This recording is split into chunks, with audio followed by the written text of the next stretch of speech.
उत्तर प्रदेश के प्रयागराज में आज एक बार फिर योगी सरकार के बुलडोजर चले।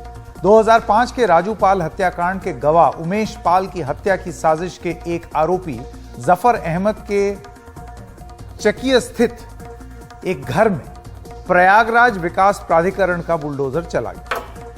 जफर अहमद जेल में बंद माफिया अतीक अहमद का खास बताया जाता है। करीब 7 घंटे में उसके 2 मंजिला घर को बुलडोजरों से ढहा दिया गया।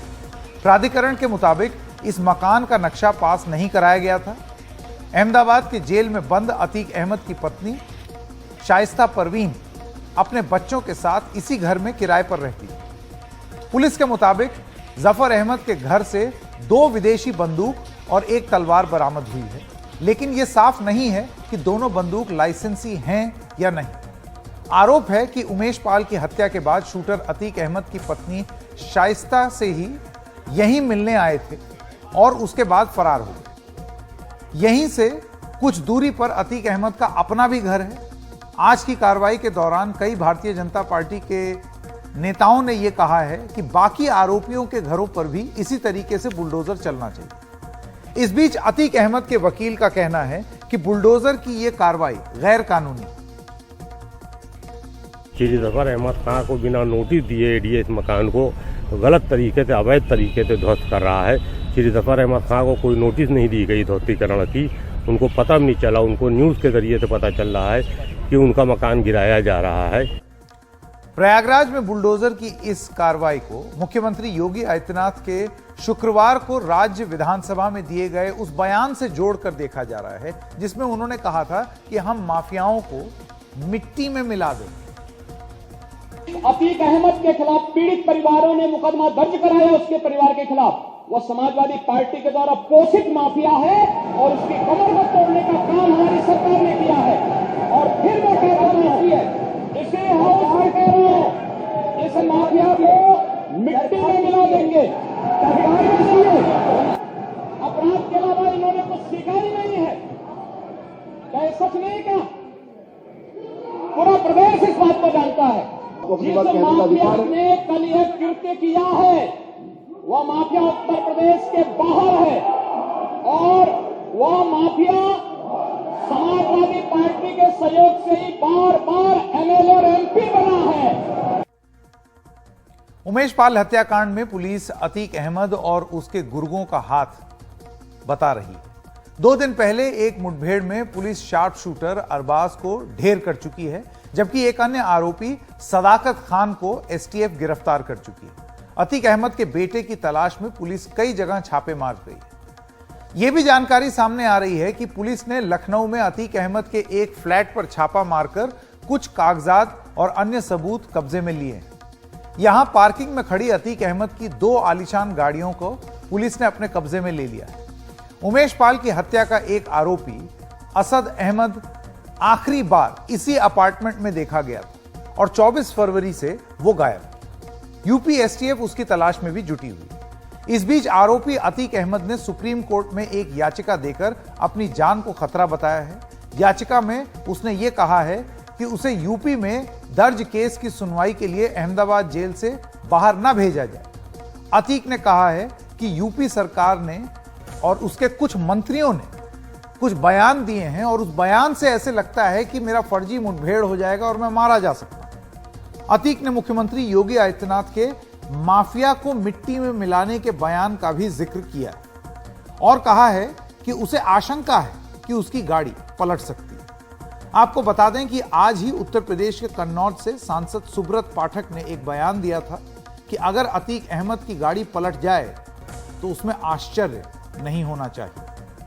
मैंने गाड़ी पलटने की बात नहीं की, मैंने ये कहा है कि ये हमला उत्तर प्रदेश की सरकार के ऊपर हमला है और चूंकि उमेश पाल उत्तर प्रदेश सरकार के की सुरक्षा में था, उत्तर प्रदेश सरकार के सुरक्षाकर्मी उसकी सुरक्षा में लगे हुए थे, उसकी हत्या पुलिस सुरक्षाकर्मियों की हत्या हुई है, उमेश पाल की हत्या हुई है, तो ये हमला उमेश पाल पर नहीं हुआ है, हमला उत्तर प्रदेश सरकार के ऊपर हुआ है। और उत्तर प्रदेश की सरकार के ऊपर हमला करने वाला विकास दुबे का क्या अस्त्र हुआ था हम सबको मालूम है, तो इन दुर्दांतों के साथ क्या होगा मुझे बताने की आवश्यकता नहीं है।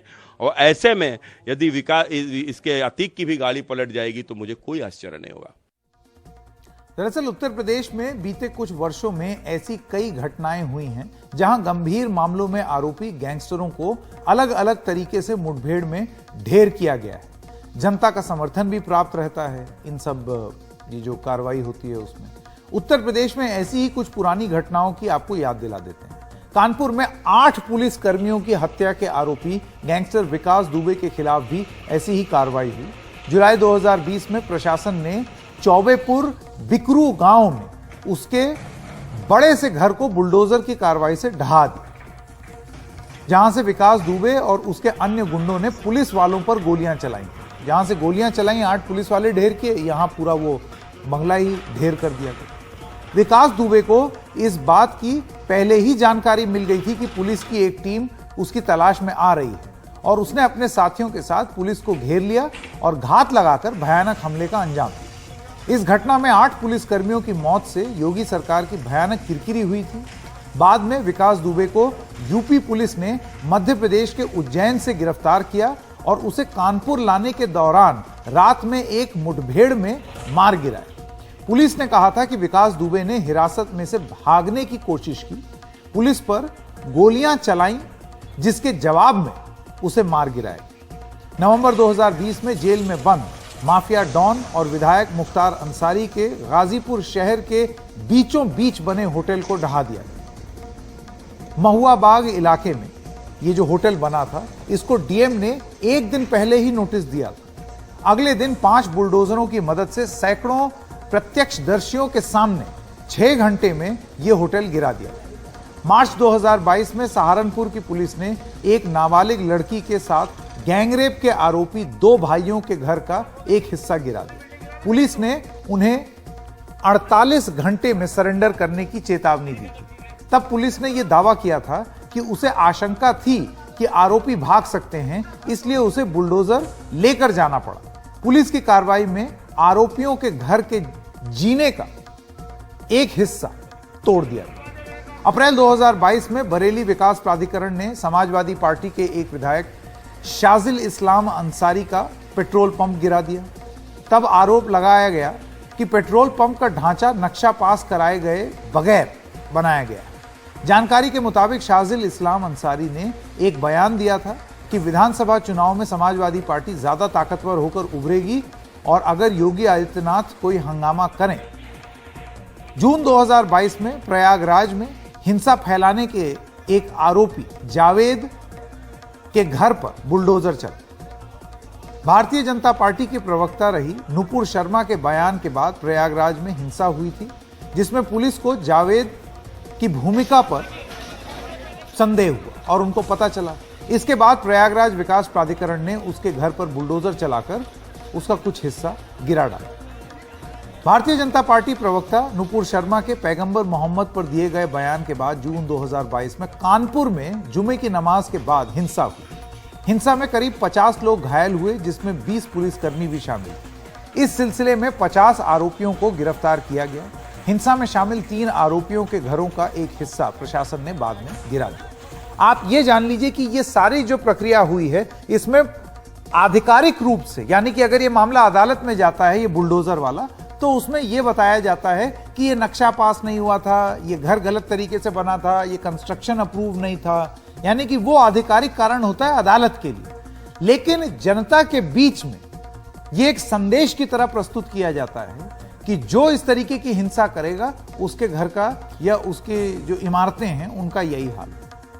अब ये जो मामला है, इसमें सुब्रत पाठक के बयान पर कई सवाल उठे हैं। जो थोड़ी देर पहले हमने आपको सुब्रत पाठक का एक बयान सुनाया था, उन्होंने बोला था गाड़ी पलट सकती है उनकी। हमने सुब्रत पाठक से उन बयानों पर एक सफाई मांगी कि वो क्या कहना चाहते हैं। सुब्रत पाठक से हमने बात की, आइए सुनते हैं।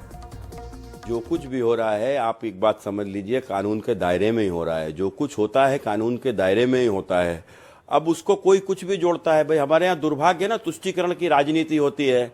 अब दुर्भाग्य से जब अपराधी यदि विकास दुबे होता है तो कोई कुछ नहीं बोलता है, और यदि अपराधी अतीक अहमद होता है तो सबके पेट में दर्द होने लगता है।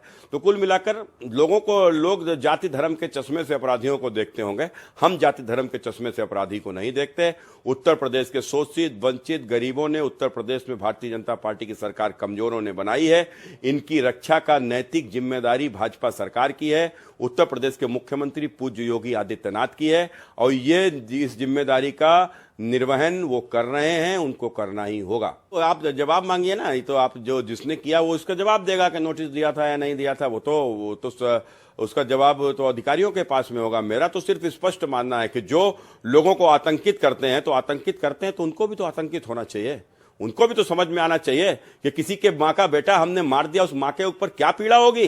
तो जब तक उसका बेटा नहीं मरेगा तो उसकी माँ की पीड़ा जब तक उसको नहीं दिखाई पड़ेगी तब तक उसको समझ में नहीं आएगा।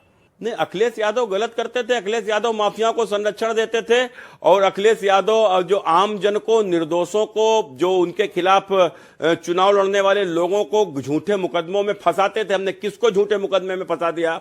ये अतीक अहमद को झूठे मुकदमे में क्या हमने फंसा दिया? क्या अतीक अहमद को, क्या भाजपा सरकार ने अतीक अहमद के ऊपर मुकदमे लिखा है? क्या अतीक अहमद ने जो कुछ भी गुंडागर्दी की क्या भारतीय जनता पार्टी के संरक्षण में की है? क्या अतीक अहमद को बनाने वाला कौन है? अतीक अहमद को बनाने वाला ये समाजवादी पार्टी है। समाजवादी पार्टी का तो मतलब ही है कि जो जितना बड़ा अपराधी वो उतना बड़ा समाजवादी। तो जिन्होंने यह परिभाषा देकर पार्टी का जन्म दिया हो, उस पार्टी से क्या उम्मीद की जा सकती है?